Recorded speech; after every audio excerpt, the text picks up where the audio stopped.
Breaking news, Senador Bato, guest sa Net25. Hala ka, totoo kaya ito? Robin Padilla, may pasabog. Trillanes, sinungal-ngal at pinayoko at pinatambling dito mga kababayan. Malalaman natin dito kung ano ang naging reaksyon ni Senador Robin Padilla sa nangyaring gulo sa Senado na tila ang may likod nito ay yung mga bangag at mga maleta boys. Kaya dito mga kababayan, pati si Senador Marcoleta meron ding pasabog dito. Kasi nga po, yung video na pinakita ng mga alam nyo na ay mukhang in-splice nila. Talagang hindi nila pinakita yung totoong footage ng video para palabasin na ito ay scripted at gawa-gawa ni Cayetano at ng majority nila Marcoleta. Kaya dito mga kababayan, nako po, grabe po ang birada ni Robin Padilla at ni Marcoleta. At dito mga kababayan, General Bato, nako po, biglang dumating sa Net25, naging guest. Totoo kaya ito? Panoorin nyo hanggang dulo mga kababayan. Kasi alam nyo naman ngayon si General Bato. Sabi ni John B. Cremulya, 225,000 na kapulisan. NBI, DOJ, PNP ay pinapaaresto na si General Bato. Kahit na wala pong ini-issue na warrant of arrest ang Korte Suprema ng Republika ng Pilipinas. Tila bending dalo na ito. Kaya mga kababayan, ito na. Grabe, Robin Padilla. Napaiyak. Yung mga one bull dito. Panoorin po natin paano sinuplak ni Robin Padilla at Marcoleta yung mga galing-galingan na Hestas Barabas. Nako po, ito na. Ayun, ito na po. Kasama ko na ang inaabangan po ninyo. Nasa studio po ng Net25, Senator Robin Padilla. Sen, magsayang hapon po sa inyo. Opo, bismillah. Assalamualaikum po. Ayan. Sa lahat Ito po na. ng nanonood, magandang hapon po sa inyo. Opo. Ngayon ko lang na-realize, Senator Robin, di pala tayo nagkakalayo. Opo, parang lamang ka nga po eh. Parang naka-insecure nga ako pagpasok ko. Mga isa, di pala mo. Una, kamusta muna kayo, Senator Robin? Alhamdulillah, ako po ay mabuting-mabuti at masayang-masaya po sa buhay ko. Ngayon ko lang ho na-realize yung halaga ng pangangamusta. Di ba na naging bahagi na salita ni Senadora Pia Cayetano, kapag ka meron palang konting tensyon, napakahalaga nung kakamustahin ka ng kaibigan nyo. No? Siyempre po, Di ba? lalo na kapag nasa isang bahay kayo. Yan. Opo. Ayun. Kaya Doon ngayon, nakikita yung kapatiran. Kaya ngayon, lagi pag may nakita ko, kamusta kayo? Kamusta kayo? Yun parang iba pala ang dating nun sa isang kaibigan. Kultura po natin yan di ba? Ayun, Kultura. Pag na matagal mong di nakita, kung kamusta ka na, pare? Lalo kapag ka merong konting tensyon, kahit hindi Kasi nga mga kababayan, yung issue ni Pia Cayetano, itong mga grupo ng One Bull University, sila Tito Soto, Ping Lacson, Risa Ontiveros, nihay-niho mga kababayan nung nagkaroon ng lusuban sa Senado, nihay-niho, wala. Biglang karipas sila ng uwi. Talagang meron silang timbre na magkakaroon ng bakbakan sa loob. Kaya nihay-niho, hindi sila nangungumusta. Tapos meron pang ganang magsabi na ito ay parang walang nangyari. Mga kababayan ng mga Hestas, Barabas, Judas na mga ito. Kaya nga sinabihan ni General Bato, mga Judas Hestas, sino kayo para ipaaresto ako? Diba mga kababayan, yan din ang sinabi ni Marcoleta, mga Hestas, Barabas ang mga ito. Alam kasi nila mga kababayan na may mangyayari. Nako po, kawawang mga nilalang kakarmahin din kayo. Isang araw, magsisisi kayo sa inyong mga kasalanan. Iyan ang nasasaad sa banal na kasulatan. Ito na ang pasabog ni Robin Padilla. Yari kayong mga Hestas Barbas kayo. simpleng text, kamusta kayo dyan? Mga ganun pala, no? Ang importansya din, Senator Robin, ano po? Lalo na po kung malaking tensyon. Yan. Kapag pinag-uusapan na yung bahay ninyo. Oho. Simulan na ho natin yung binabanggit nyo. Noon hong nakaraang Lunes, gusto ho namin kayong magkwento eh. Bago ho naganap yung putukan, nagkaroon kayo ng sesyon sa Senado. Alam niyo na rin ba darating si Senador Bato nung araw na yon? Yan po ang yan ang gustong-gusto ko talaga umpisahan. Opo. Kasi masyadong maraming kwento, nandun na kagad sa pinaka... Oho. Dapat umpisahan natin sa naganap. Yan. O, sige Alam po. niyo po, linggo, noong nagpatawag ng pagpupulong si Senator Alan Peter Cayetano Okay. sa isang tahanan diyan sa Forbes Park. Opo, Okay. isang tahanan ng isang kaibigan natin. Nagdatingan po kami doon, 12 kami. 12 na kayo. Okay. Opo, Oho. nagtanong kami, ano ba itong pagpupulong na ito? Ang sabi ni Senator Alan, ay meron na tayong numero. Sabi ko, anong numero? Ay, papalitan na natin ang liderato. Okay. Taka ako, sabi ko, paano tayo? 12 lang tayo. Oo nga naman. Sabi niya, may dadating. Oho. Yun, sabi ko, sino yung dadating? Basta, malalaman na lang nyo yan sa araw na yon. Kaya nung dumating si General Bato, si Senator Bato, wala po kaming alam. Ayun. Kasinungalingan po ang sinasabi ng marami doon na mapaggawa ng kwento. Opo. Mas maraming scriptwriter ho sa politika at maraming direktor. May kanya-kanya sa pantaha Isa lang po ang nakakaalam na dadating si Senator Bato. Si Alan lang po. Ayun. So yun Wala ang sinasabi po niyo may kaming darating. So si Senador Bato yung tinutukoy niyang may darating May dadating. kinabukasan. Opo. Dahil meron po sana kaming inaasahan daw. oo. Ako po kasi kailanman hindi ako nakialam. Okay. Diyan sa palit-palit ng liderato. Dahil hindi ako nag-i-interest sa mga komite, ng mga matitinding komite. Opo. Ang mga komite ko lang, may kinalaman sa advocacy ako, sa Muslim Affairs, Yan. sa mga katutubo, sa mass media. Yan po ang aking no. Kaya po nung dumating si General Bato at nagkaroon ng panibagong liderato, wag pong sabihin na ito po'y pinlano namin. Opo. Hindi po totoo yan. Yan po ay isang bagay na doon lang namin, kahit naman po si Senator Marcoleta, hindi din po niya alam Oo na nga, si oo, Senator ganun. Bato ang dadating dyan. Oho. Opo. So nung tagpo, pumunta na tayo sa takbong tumatakbo siya, no? At hangos na hangos, hinihingal ando na may dugo pa sa kamay. Ano naging reaksyon niyo, Sen? Siyempre po, proteksyonan po siya. Okay. Yun po ang dapat gawin ng lahat Opo. ng senador. Hindi lamang kami. Aha. Dapat lahat ng senador, proteksyonan natin yung kapwa natin, senador.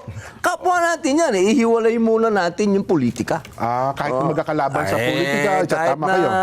minorya o mayorya, ang pinag-uusapan natin dito, isang senador Oho. na hinabol sa hagdan. Oho. Anong ginawa ni dating One Bull University? Si Senate President Tito Soto, inilihim niya na merong warrant of arrest at talagang pinayagan niya yung mga Hestas Barabas na pumasok, yung mga bangag na aaresto kay Bato. Kaya nasabihan ito na Judas Hestas Barabas. Isa kang Judas Iscariote sa panahon natin. Kung sa panahon ni Hesukristo, ang ating Panginoong Hesukristo, nung kanyang panahon, merong Judas Barabas. Ngayon po, sa panahon ni Tito Soto, tinawag na taksil. Mas gustong maaresto si Bato. Ngayon mga kababayan, pinag-uusapan na yung pagpapalit ng Vice Presidente Masyadong adelantado. Sabi nga ni Senador Marcoleta, ano lang ng somon? Kakabigay lang ng somon? Pinag-uusapan nyo agad ang pagpapalit ng Vice Presidente? Masyado naman kayong adelantado, sabi ni Marcoleta Mga Judas Hestas. Diba? Akala nyo ma-impeach si Sara kayo? Kayo mga tangalista kayo? Kayo mga pinkilista, tototista, wanbulista. Ano nga akala nyo sa mga Pilipino? Bobo pa din na akala nyo ganun ang nangyari. Hindi kami gaya na mga 20 pesos na bigas hanggang ngayon umaasa pa. Diba? O tuloy natin. Paano nasupakpak ang mga ito? Akyat at nasugatan pa nga. Oho. So, ang nangyari po, nagkaroon ng sesyon at napalitan nga yung liderato kasi 13 na po kami. Ano unang naging tanong nyo kay Senador Bato? Bakit ka tumatakbo? Ba't ka humihingal? Hindi ba tinanong ng ganon, Sen? Hindi na po siya naitanong kasi Oho. mataas na yung emosyon. Ayun. Kinumpronta niya na po kagad yung media. Oho. Sinabi niya, kasi yung media, tinanong siya, ba't ka nandito? Nagulat si Bato. Oho. Sabi niya, bakit nung wala wala ako, tanong kayo ng tanong. Bakit ako wala? Ngayon nandito ako, tatanungin niyo ako, Ba't bakit nandito? nandito ako? So, mataas na po yung emosyon. Ayun. Kaya ako po, ang binigay ko sa kanya, tubig. Tapos, niyakap ko siya, pare, maraming salamat at dumating ka. Oho. At ito na yung hudyat para tayo naman na maging mayorya. Ayun, At yan naman po, hindi po yan bago sa Senado. Ang nangyari talaga yan. Nagkakaroon ng palit ng liderato. Huwag po natin gawing masyadong malaking issue na nagkaroon ng palit ng liderato. Oho. Yun nga, nag-iiyak nga sila Ping Lacson na yung pagpapalit daw ng majority ngayon, pangit. The change of leadership in the Senate is ugly. Isipin nyo mga kababayan, anong tawag mo sa liderato ng one bull? It's not ugly. It's beautiful for you. Because you are in power. How about the Filipino people? Diba? Wala kayong ginawang mga kabutihan, puro pagpapakapal ng muka at pagpapakapal ng bulsa. Magkanong maleta? Yan ang sabi ni Marcoleta, mga kababayan ko. At yan po, asahan po ninyo yan. Kasi siyempre po, ang mga senador po, yan ho, nakukompose talaga Tama po. ng minority at majority. Hindi po yan bago. Kapag yan po nawala, ibig sabihin, wala na tayong demokrasya. Isang Agos na lang kayo pag Isang Agos na lang, doon po kayo matakot. Oho. Kapag naging isang Agos na lang ang Senado, ibig sabihin may conspiracy na dyan. Ayun, opo. Magkakasapakat na yan. Nakakatakot yun. Di, ito na po ngayon. Yan, opo. Tuloy nyo ng kwento. Oo. Nung nandun na po kami, may nagbulong po sa akin. Oho. Sabi, nandyan si Trillanes. Sabi ko, anong ginagawa ni Trillanes dito? Hindi naman siya senador. Anong ginagawa nito dito? May dala daw pong warrant. Okay. Di, una kong tinanong, teka, pulis na ba ngayon ito? Akala ko, Navy ito. Opo. Di sinabi po nila, sabi din po ang nagsabi po sa amin, yung USAA na nandyan opo. si Senador Trillanes. Di sinabi ko kay Bato. Sabi ko, General, andyan daw si Trillanes, may dalang warrant. Di sinabi namin ngayon kay SP, Oho. kay Senator Alan. Sabi naman ni SP, saan galing yung warrant? Okay, opo. Siyempre po, kasi wala po silang pinakikita eh. Oo. Hanggang ngayon, wala pa na. Hanggang ngayon po, wala. Oho. Sa madaling salita, nandun po pala yung NBI. Nasa loob na po ng building. Opo. So, ang nangyari po, sinuspend ng session, dinala muna po sa lounge si Senator Bato. Oho. Habang nag-uusap, si Senator Alan Peter Cayetano, ang bagong SP, Opo. at yung direktor ng NBI na si Attorney Matibag. Aha, Kasi po, okay. nagkasundo na habang wala yung warrant na Opo. pinapakita na talagang may warrant, kasi hinihingi po ni SP yung warrant, Siyempre, wala naman po silang automatic naman mapakita. yun. Opo. Lumabas muna sila Oho. ng Senado. Kasi anong ginagawa nila sa loob ng Senado at manghuhuli sila na wala naman silang dalang warrant. Ang nangyari po, nagkagulpihan. Yung isang usaan namin na gwardya, Oho. ginulpi, binugbog ng isang ng Tauhan pulutong. Oho. Pulutong ng NBI agent at isinasakay sa kotse nila. Kaya ang ginawa po, kinontempt ngayon ni Alan Chuma ngayon, hinuli Oho. yung mga nambugbog. Hindi dapat palalabasin ng Senado yung mga yan, di ba? Opo, nambugbog ka. Oo. So, ang nangyari po, nagkaroon na lang ng deal. Sabi nila, palalabasin na namin kayo, itong mga NBI na to, huwag ninong pakialaman muna si Bato dahil wala naman kayong warrant. Ayun. So, yun po, tumahimik noong araw na yon.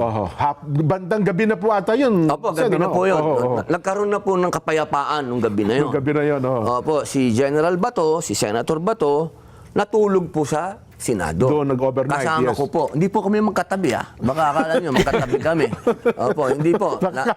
Opo, nandun po siya sa opisina niya. Ayan mga kababayan yung buong kwento dito. Alam natin na si Senador Robin Padilla, parang Marcoleta din ito mga kababayan. Malinis ang kanyang konsensya at hindi nagsisinungaling. Hindi gaya ng mga One Bull University. Nakita nyo naman mga kababayan, inilihim. Antimano pala alam na ni One Bull na merong warrant of arrest. Tas sinikreto, hindi sinabi sa kapwa niya senador. Ibig sabihin mga kababayan, alam niya na aarestuhin ito. 'Di ba? Tapos sasabihin nila scripted, mga hestas barabas kayo. Yan ang sabi ni Marcoleta Nandun po ako sa opisina ko. Hiwalay ng kwarto naman pala kayo natulog. Opo, delikado. Baka magkatabi kami. Buti na lang, nilinaw nyo na po yan. Opo, gagawa ng istorya yan gagawa ng istorya. Alam nyo naman yung mapaggawa ng script. Opo. Sa madaling salita po, Martes. Yan. Martes na ngayon, Martes. Opo, ang sabi nila, magkakaroon na naman ng kudita. Ibig sabihin, papalitan na naman si... Yung leadership ng Senado, si SP Alan. Si Opo. Alan. Sabi ni Bato, sayang naman pag uwi ko dito, kung maalis din si Alan, mapapatandi ka sana agad, maging matibay tayong 13. So, Martes po, hindi po naging matagumpay yung kudita sana laban kay Senator So Alan. talagang tinangka talaga ba nila? Meron po talaga. Meron po. okay, Kaya dito nga mga kababayan, yung lima ba yun? Yung magkapatid na Bilyar. Si Pia Cayetano, si Loren. Yan po yung kanilang ginagapang na tinatakot nila, nagagawan ng kung ano-anong mga kaso pero hindi na nagpatakot yung mga sumanib sa majority ngayon. Kaya itong sila Tito Soto at sila Ping Lacson, nag-iiyakan na. Check natin. Sinabi naman po ni Madam Amy wag na lang ho akong paniwalaan ninyo kasi sasabihin nila, ano yan, ganito yan, ganito. Si Madam Amy na lang. Kasi So siya may naman pressure talaga. Opo. may pressure talaga. So, Miyerkules. Kasi Martes naging matagumpay ang Senator Alan Cayetano. Miyerkules ngayon, boss. Yan. Iba na ang ambience. Okay. Iba na sa loob ng plenaryo, nangangamoy may trouble. Nako. Nangangamoy na. So dalawang gabi na kayong natulog ni Senador Bato sa Hindi po magkatabi, Hindi po magkatabi. Sige. Sa ibang senadora, pwede nyo akong i-chismis. Kasi Senador Bato, wag. Huwag naman. Ayun, So yun ho, pagkatapos Wednesday na. Okay. Wednesday pa lang ho, maugong na. Ayun! Na magkakaroon na naman ng leadership change. Nako! Okay. Magkakaroon na naman. So, hindi yun na naman muna. po ngayon nagtagumpay. Hindi nagtagumpay. Iba naman na ngayon. Meron na tayong kinakatakutan ng mga armadong Ayun. kalalakihan sa labas. Ito na yung sinasabi nilang pipiliting arestuhin si Senador Bato. Yun ho ba ang Yung nabalita una, hindi kami maniniwala. Okay. Kasi nag-usapan na May usapang lalaki na si SP Alan. saka Tsaka si Director Matibag. Na sinasabi na may mga armado na sa labas. Kasi ako, natural na may armado na dahil 1,000 pulis na yun nandun Nga po. Meron ng 1,000 Tsaka pulis doon. may nagrarally sa labas. Nagrarally na yung pro-impeachment. Nagrarally na rin yung anti-impeachment. So kami, ang iniisip namin, itong ganap na ito, may kinalaman lang ito sa impeachment. Hindi kay Bato. Yun ang naging idea talaga. Kasi may usapang lalaki. Boss, lalaki tayo, boss. Yun ang naging basa nyo ng pangyayari pagka ngayon. nagbigay ka ng salita, yun na yun, di ba? Nung gabi na, ang sabi kasi sa amin, dadating yung articles of impeachment.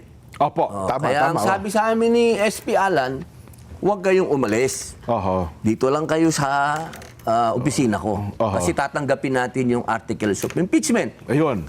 Habang nag-aantay po kami doon, nagkaroon ng komosyon. Oho. Ang sinabi ng USAA, meron ng mga armado sa mismong premises na. Kasi nakikita nila ito sa CCTV, no? Yung nakapaligid na CCTV ng Senado. Hindi lang po sa CCTV, kundi may mga nasa labas na po na nakukunan nila Oho. na meron ng mga armado doon sa bintana, sa labas ng Natatanawan nila. Okay. natatanawan. Opo. So sabi ni General Bato, Senator Bato, ay mas mainam siguro wala ako dito sa opisina ni Yun ang... ni Senator Alan. Opo. Dahil madadamay pa tong mga senador na to kung huhulihin ako. So iniisip ni Senador Bato, kaya nangyayari yon dahil sa kanya. Kaya Kasi kung sabi, kung... NBI na boss eh. Oo nga, no? NBI na yung boss eh, hindi na yung biro. Oho. Kaya po, umakyat kami. May video yan, boss. Oho, May oho. video yan na umalis kami sa Sa opisina ni Senador Alan. umakyat kami sa 5th floor. Okay. Ayan mga kababayan ko. Ano masasabi nyo dito? Yan po ang buong buod ng kwento, hindi gawa-gawa lang.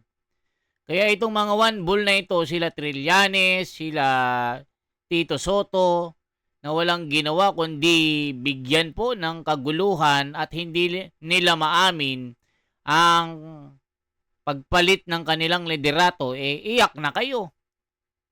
Kaya itong flood control mga kababayan, inaasahan po ng taong bayan na matutuldukan na. Sana po mga kababayan, hindi na makabalik yung mga Judas, Hestas, Barabas dito. For transparency, for a better democracy. I-like at i-share nyo po ang video ito. Ayun po mga kababayan, si General Bato dumating sa Net 25 pero ang dumating po yung kwento lang ha. Disclaimer, wala po si General Bato dyan. Baka yung mga tangalista, bobolista, gagawa na naman ng kwento. 'Di ba? Mabuhay po mga kababayan. Salamat at suportahan nyo po ang ating mga ginagawang mga content na ito. At mag-comment kayo, masasabi nyo dito. Mabuhay po.